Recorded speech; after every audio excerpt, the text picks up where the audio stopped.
This is the first sutra of Patanjali Yoga Sutra. It is Atha Yoga Anushasanam. Now the discipline of yoga starts. So in last 1 hour we were discussing this now only. Now once you have realized that you are the operator, you are not body and mind, but body and mind are yours and you are the operator. Now the discipline of yoga starts. With this clarity. If this clarity is not there, then you may read, but nothing is going to transfer. Yoga is a tool of transformation. As you put hydrogen, 2 molecules of hydrogen and 1 molecule of oxygen, transformation takes place. When you join 2, yoga means joining. 2 molecules of hydrogen joining 1 molecule of oxygen becomes the water. Means some transformation has taken place. Something very tangible and visible transformation has taken place. Same thing is here. If you do yoga, yoga is meant for transformation. Normally what we learn that yoga is preventive and curative, both. Yeah, it's preventive as well as curative, but the main aspect of yoga is it is transformational. If we have already developed lots of viruses and as a result some psychosomatic disorders, then initially yoga will be there to cure us. Once that curing process is over, it will become a tool for the transformation.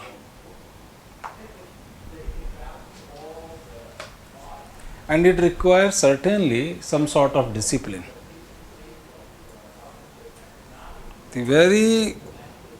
In very beginning, Patanjali states very clearly, now, after realizing that to whom it is being taught and for what it is being taught, now the discipline starts. So during these 5 days, we will be studying theoretically as well as we have some little 30-40 minute sessions also. Let's go a little deeper, then we will try to reach to some practical experience also. At least pratyahara and if possible to the real meditation. Asana and pranayama are meant to take us to the pratyahara. Withdrawal of senses automatically, without force. With force you cannot do. You cannot withdraw. There are techniques.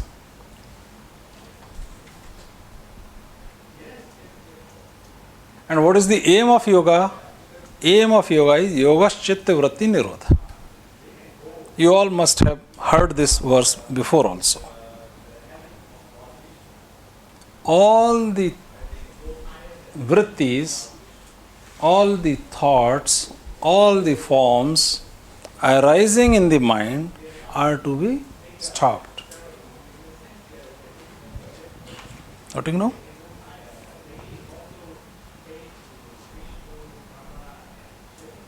Yoga is restraining the mind stuff from taking various forms. What is mind stuff? It is mind, intellect and ego. This is called chitta. Mana, buddhi, ahankara. And antakaran, this is a technical term, antakaran includes 5 senses as corresponding brain centers also. That is,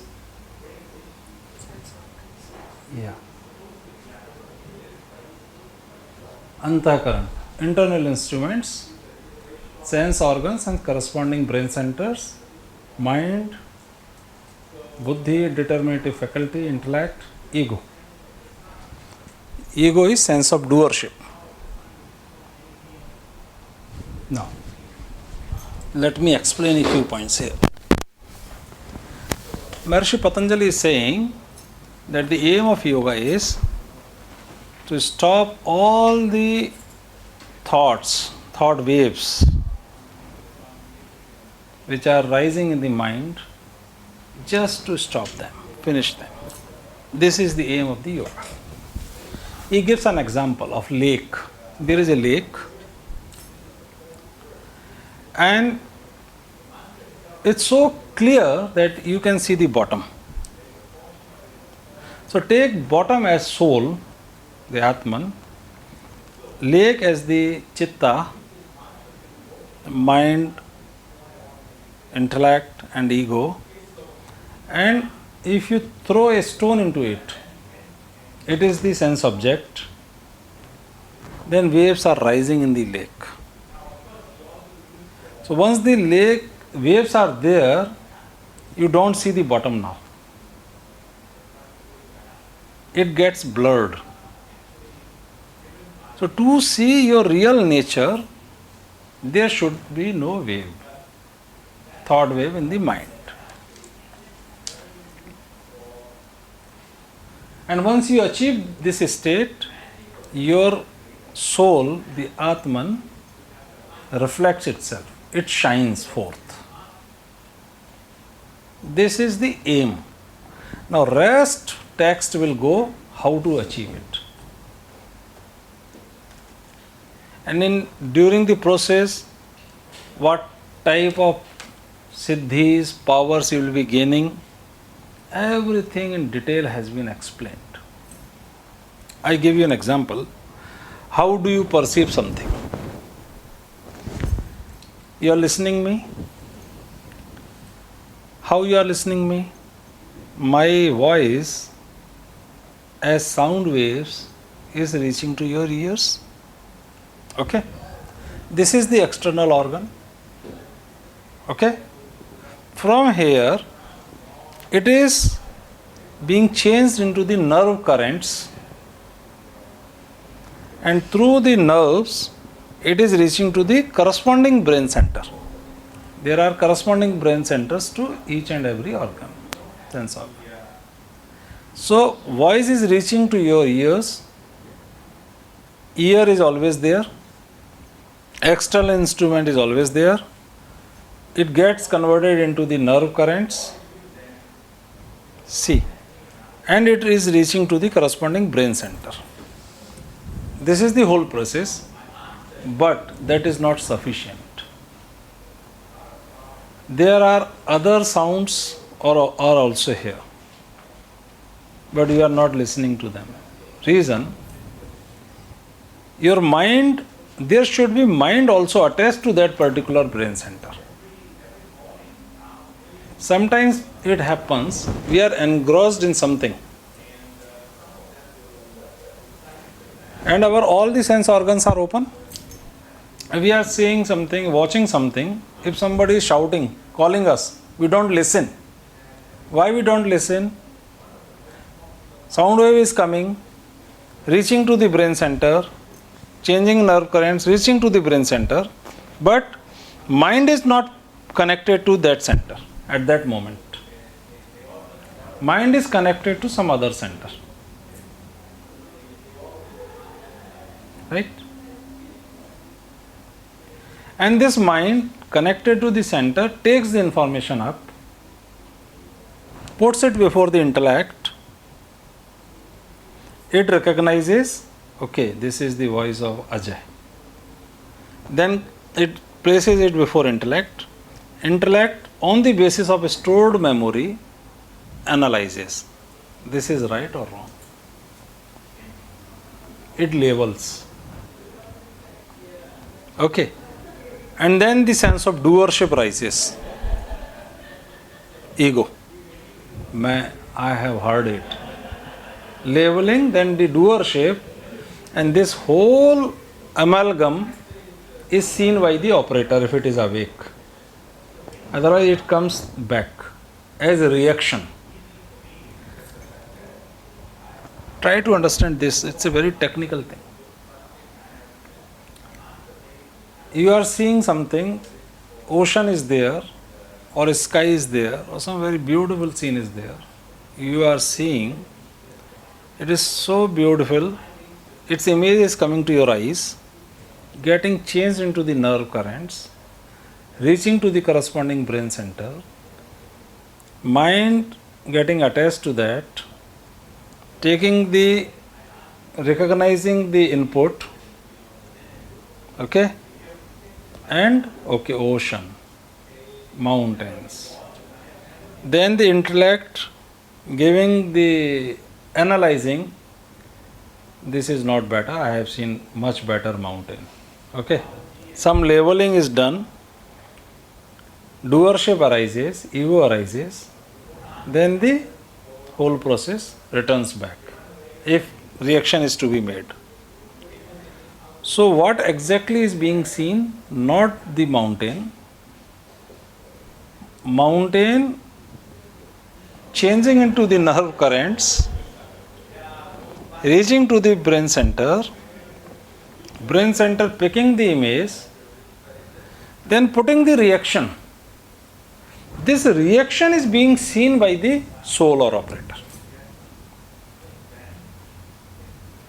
That's why it is said that in whole life you have not even seen a flower as it is.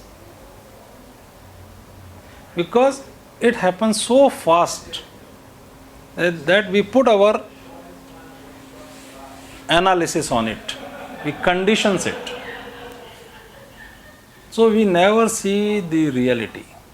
We always see what is stored in us on the basis of the memory, on the basis of our experiences, we see the world. That's why world is different for each and everyone.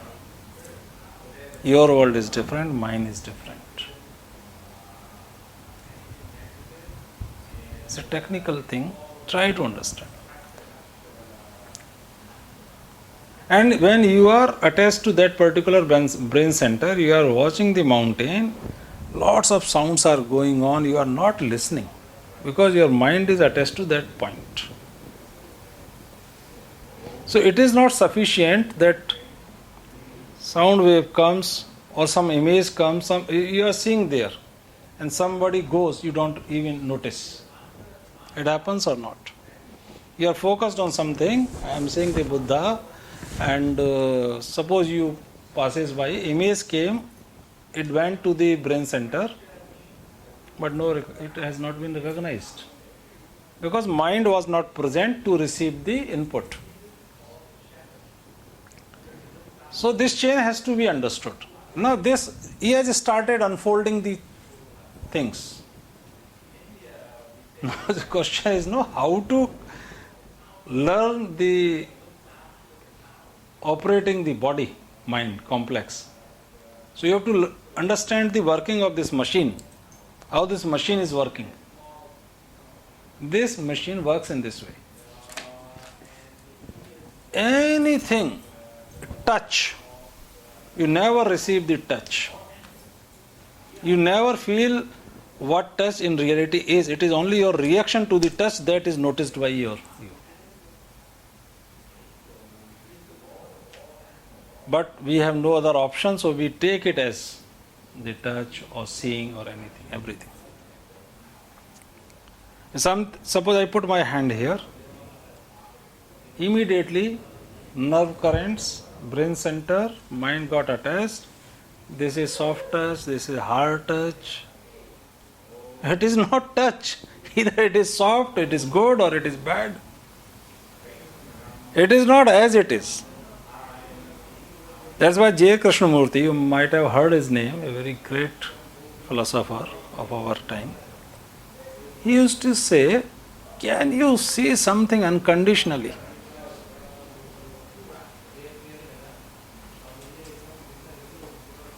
So that is how the things are coming to you.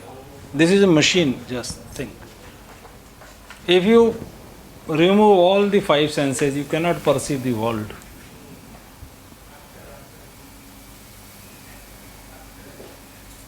You are in the cage, you are sitting inside this machine somewhere, the soul. Machine is bringing the information, that too in a distorted way. It's not giving you the right image based on the memory, then the reaction of the intellect, then the sense of the doership added to it, I, and the whole picture has come. That's why everyone has its own world. This is the main cause of the conflicts. Someone is trying to tell you something, but your mind interpreted, oh, his tone was not right. Everything has gone, has taken new shape. So, this is the working of the machine. That you have to understand first. And so, operator should be there. When this comes to the doership level, you should be so aware, so aware, so awake, that you should see, okay, this has come. And once you got there, you may stop all such things. No reaction, you can see without reaction. And this is the wave, this is the ripple, this is the vritti. Patanjali is saying, stop all this nonsense. You want to see the reality. You are not seeing the world. You are seeing what is your own imagination based on your limited experiences. Experiences are limited, they cannot be unlimited. Agreed? So, on the basis of limited, you can never understand the unlimited.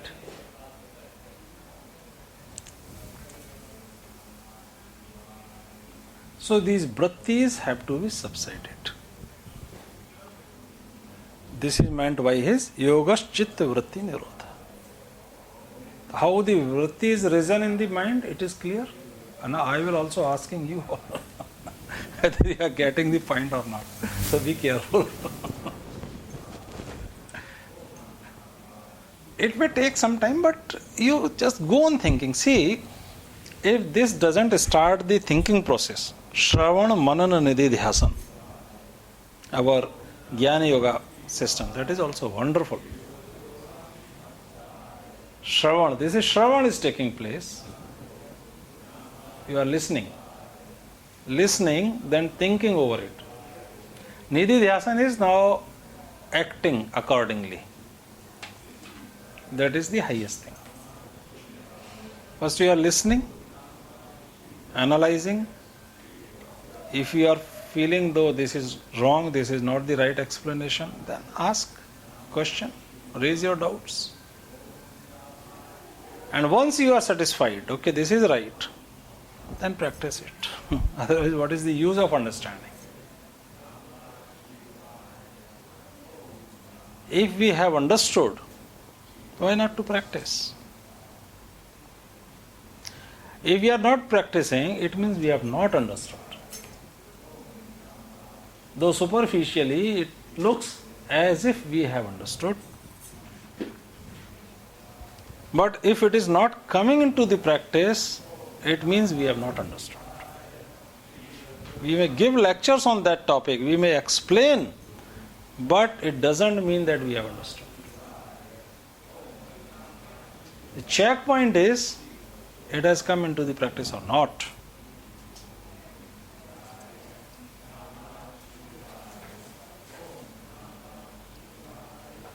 I think it is also to be, if you have, maybe you have understood everything, but at all points of time you lose awareness of it. You have to be aware of it all the time as well. Yeah, it means we have not understood. No, Let me give an example. But maybe today I've understood and I'm enlightened with what you're saying. Okay. But tomorrow, in my practical experience in my life, I'm not applying it because I'm not aware, not fully aware of what I'm thinking or doing. I'm not conscious. So that again regresses me back to what, I am. Maybe better than yesterday. I may be better than yesterday, but What I'm trying to say is it needs awareness also. You are right. I give one example. When I say that we have not understood, what I really mean by that. There is a fire and we know it burns. It is one time understanding, it doesn't require any awareness. This is called understanding. You will never forget it. We know that we can stand on the earth. It won't go down. It has been gone so deep into us that if sometimes it is even hollow, we won't mind putting our leg on that. That is another point. It's hollow, we go down. But understanding is there. We know that, okay, I can put it here and it will not break down. This is the understanding. It is permanent. What you are saying, okay, to an extent I can agree that constant awareness is needed. Then one day it will become permanent understanding. This is true. Go on practicing. This point will come when he will be telling about some methods. Practice is very important. If you forget, okay, then again. Once you will understand fully, then it will be established in you. You will never forget that thing. Then you will be saying to others that no, this is not understanding. Understanding is like this. Once you have understood, there is no question of not understanding.